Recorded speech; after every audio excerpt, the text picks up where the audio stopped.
আমরা যে ডিজিটাল জগতে বাস করি তার প্রায় সবকিছুই কিন্তু ডেটার ওপর নির্ভর করে চলে। কিন্তু কখনো কি ভেবে দেখেছি এই যে এত এত ডেটা এগুলো কিভাবে সাজানো থাকে, কিভাবে একটার সাথে আরেকটা জুড়ে থাকে? এর পেছনে আসলে একটা দারুণ গোছানো প্ল্যান কাজ করে, একটা ব্লুপ্রিন্ট। আর আজ আমরা ডেটাবেসের সেই ব্লুপ্রিন্ট নিয়েই কথা বলবো। শুধু একবার ভাবুন তো, একটা গোটা ইউনিভার্সিটির কথা। হাজার হাজার ছাত্রছাত্রী, শত শত শিক্ষক, অগণিত কোর্স, পরীক্ষার রেজাল্ট, লাইব্রেরির বই, বেতনের হিসাব। বাবা, এই সব তথ্য তো আবার একটার সাথে আরেকটা জড়ানো। এই সব কিছুকে একটা সিস্টেমে আনা কি বিশাল একটা চ্যালেঞ্জ, তাই না? আচ্ছা, তো এই যে এত বড় একটা চ্যালেঞ্জ, এর সমাধানটা কি? প্রফেশনালরা এর জন্য একটা দারুণ জিনিস ব্যবহার করেন, যেটাকে বলে এন্টিটি রিলেশনশিপ মডেল, বা সংক্ষেপে ইআর মডেল। ব্যাপারটা কি জানেন? এটা ঠিক একটা বাড়ি বানানোর আগে আর্কিটেক্ট যে ব্লুপ্রিন্ট তৈরি করেন, ঠিক সেরকম। কোডের একটা লাইন লেখার আগেই পুরো ডেটাবেসের নকশাটা চোখের সামনে পরিষ্কার হয়ে যায়। আর এই মডেলের আসল মজাটা হলো, এটা আমাদের বড় ছবিটা দেখতে সাহায্য করে। মানে ছোটখাটো ডিটেলসের মধ্যে হারিয়ে না গিয়ে মূল স্ট্রাকচারটা কি হবে সেটা আগে থেকেই বোঝা যায়। ভাবুন তো, এতে ভুলের চান্স কতটা কমে যায়, আর পুরো সিস্টেমটা হয় অনেক বেশি গোছানো আর শক্তিশালী। তো এই ব্লুপ্রিন্ট বানানোর সফরে আমরা কি কি দেখব? প্রথমে জানব এর একদম মূল ভিত্তি, মানে বিল্ডিং ব্লকস বা এন্টিটি নিয়ে।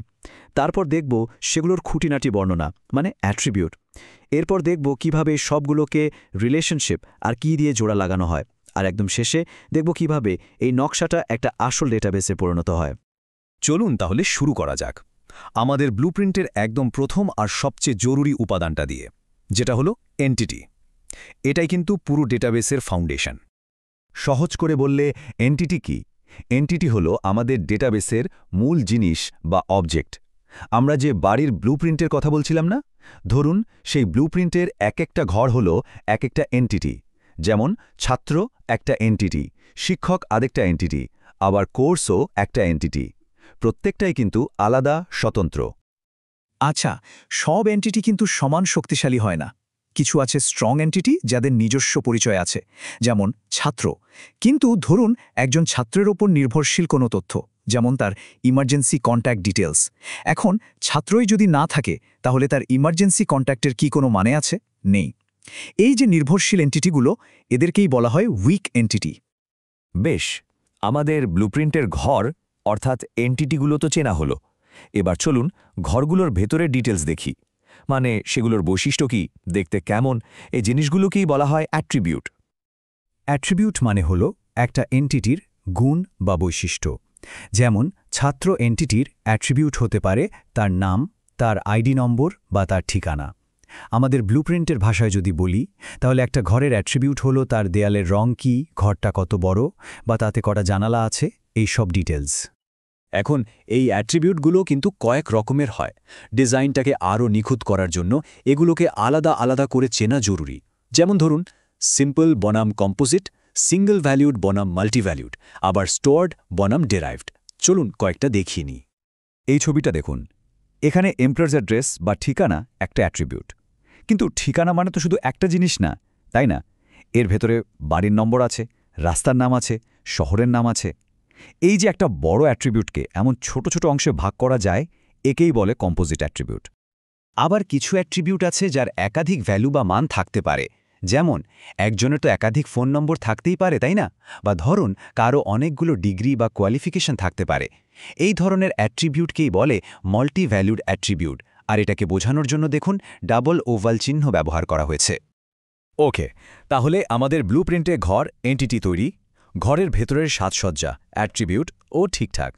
কিন্তু ঘরগুলো তো একা একা থাকলে চলবে না, তাদের মধ্যে সংযোগও তো দরকার। তো এখন সময় হয়েছে এই সবগুলোকে জুড়ে দেওয়ার, আর এই কাজটাই করে রিলেশনশিপ। আর কি রিলেশনশিপ জিনিসটা কি? এটা হলো আমাদের ব্লুপ্রিন্টের সেই রাস্তা বা করিডোর যা একটা ঘরের সাথে আরেকটা ঘরকে যুক্ত করে। মানে এটা দেখায় যে এন্টিটিগুলো একে অপরের সাথে কিভাবে সম্পর্কিত। যেমন ছাত্র একটা এন্টিটি, কোর্স আরেকটা এন্টিটি। এদের মধ্যে সম্পর্কটা কি? সম্পর্কটা হলো ভর্তি হওয়া বা এনরোলস। এখন এই সংযোগের তো কিছু নিয়মকানুন থাকবে, তাই না? এই নিয়মগুলোকেই বলে কার্ডিনালিটি। সহজ কথায় এটা ঠিক করে দেয় যে একটা এন্টিটির সাথে অন্য এন্টিটির কয়টা ইনস্ট্যান্স যুক্ত হতে পারবে। মানে একটার সাথে একটা, নাকি একটার সাথে অনেকগুলো, নাকি অনেকগুলোর সাথে অনেকগুলো, এই নিয়মগুলো। সবচেয়ে সহজ সম্পর্কটা হলো 1 to 1, মানে একটার সাথে শুধু একটাই জুড়বে। যেমন ধরুন, একটি কলেজের একজন প্রিন্সিপাল থাকেন আর একটি কলেজের প্রিন্সিপালও একজনই হন। একদম পরিষ্কার, একের সাথে একের সম্পর্ক। এরপর আসছে 1 to many। এটা খুব কমন।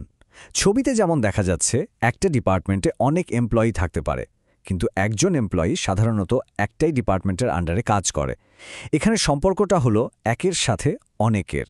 আর সবচেয়ে ফ্লেক্সিবল হল মেনি টু মেনি সম্পর্ক। এটার সবচেয়ে ভালো উদাহরণ হল ছাত্র আর কোর্স। একজন ছাত্র অনেকগুলো কোর্স নিতে পারে, আবার একটা কোর্সেও অনেক ছাত্র ভর্তি হতে পারে। দেখুন, এখানে দুই দিকেই অনেকের সম্পর্ক, কোনো বাধ্যবাধকতা নেই। আচ্ছা, একটা প্রশ্ন। ধরুন হাজার হাজার ছাত্র আছে, এর মধ্যে থেকে নির্দিষ্ট একজন ছাত্রকে খুঁজে বের করব কিভাবে? শুধু নাম দিয়ে তো হবে না, কারণ একই নামে অনেকেই থাকতে পারে। এখানেই আসে কি বা কি এর কনসেপ্ট।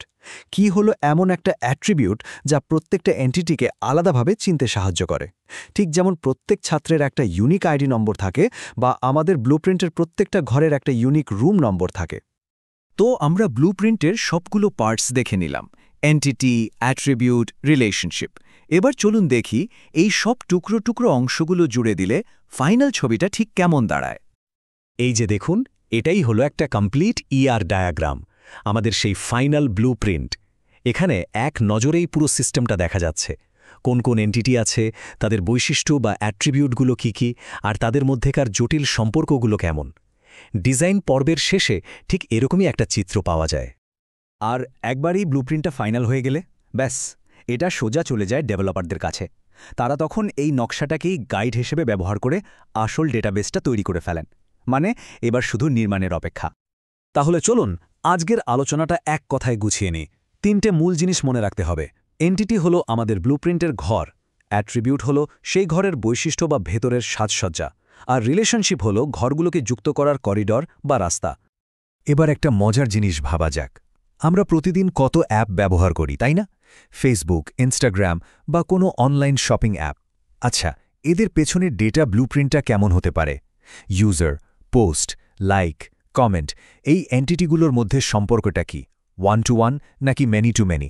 একটু ভেবে দেখলে কিন্তু দারুণ লাগবে।